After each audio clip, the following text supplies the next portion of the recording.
Et Alexis Poulain est avec nous. Bonjour Alexis. Bonjour. Bonjour Alexis. Et donc c'est une droite en travaux que vous voulez décrire ce matin, puisque c'est vrai que c'est une semaine un peu, peut-être pas décisive, mais en tout cas assez fondamentale tout de même. Donc quand il y a les fondations, eh bien il faut des travaux solidifiés.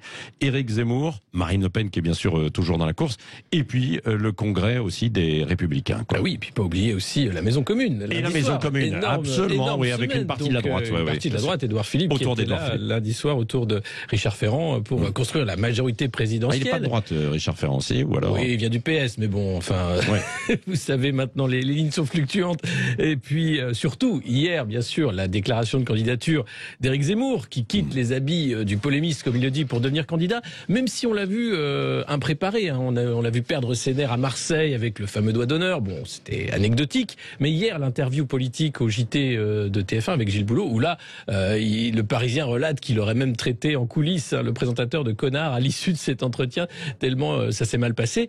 Et puis ce clip de campagne qui a surpris par le format sur YouTube, avec ce côté la France d'avant, c'était mieux avant, on va dire, donc candidat de la nostalgie. Et enfin, le dernier débat des candidats à la candidature chez les Républicains, c'était sur le service public, France 2, où ils ont parlé un peu d'autre chose que immigration et sécurité, mais on voit bien que l'idée c'est de rester quand même dans le consensus, d'éviter de se taper trop dessus, parce que l'affaire Fillon est dans les mémoires. D'ailleurs, il est rejugé en appel avec un réquisitoire qui demande 5 ans de prison, je crois, et 1 an ferme avec bracelet pour l'emploi fictif de Pénélope Fillon. Donc voilà, hasard du calendrier ou pas.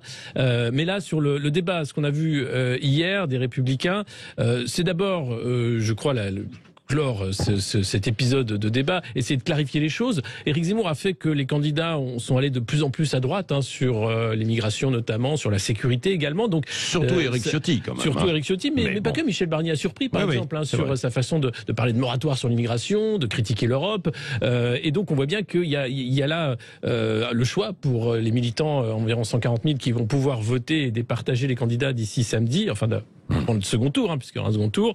Mais la question, c'est est-ce que, je parlais de droite en construction, est-ce qu'on va avoir une tour visible à un candidat ou une candidate visible, ou bien un lotissement finalement en périphérie d'une grande ville? Je ne sais pas ce qui va se passer. Toujours est-il qu'on parle des Républicains, on parle des idées de droite davantage que des idées de gauche dans les médias. Donc pour ce qui est du Congrès et de la primaire, c'est un succès comparé à ce que ça avait été par le passé.